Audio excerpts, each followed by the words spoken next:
You gave yourself a B- out there at the ring. What did you like that you did in your first light heavyweight fight, and what do you need to do different or better?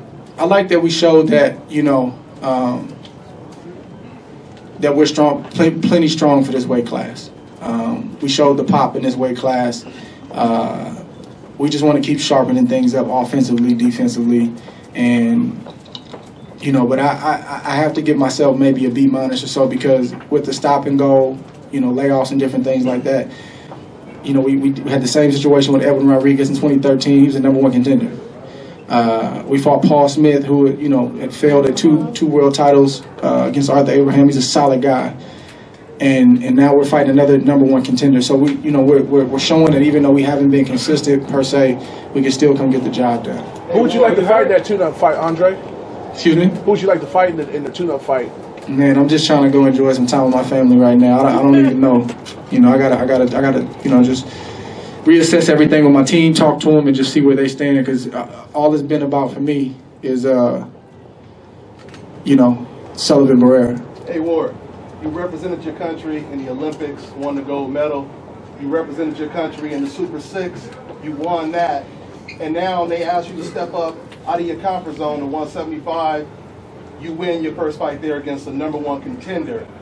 What does it take for an American fight to get the praise that he deserves? Because you were talking about the love that you get out in the UK, and it's beyond the love out here in States. You know what? It's I do have an opinion about that, but one thing I'm learning as a young man is that I don't always have to share my opinion. One thing that I'm constantly reminded of is and I have to take myself back to it. And some may understand it and some may not, and that's okay. Is that whether people give me credit or whether people don't give me credit, God has blessed me with a talent and a gift. And ultimately, at the end of the day, I'm doing this for Him. And then behind that comes my family. And in the midst of that, some people are going to love me and praise me and give me the respect I deserve. And then it's going to be that element where they don't. But I gotta fight to stay in the middle. I can't get too caught up in the praises, and I can't get too caught up in the criticism. My team came back and was like, oh, they're not, they're tearing your performance down tonight. Man, it's okay. And at 32 years old, I'm maturing to that point where it's okay. You don't have to like me.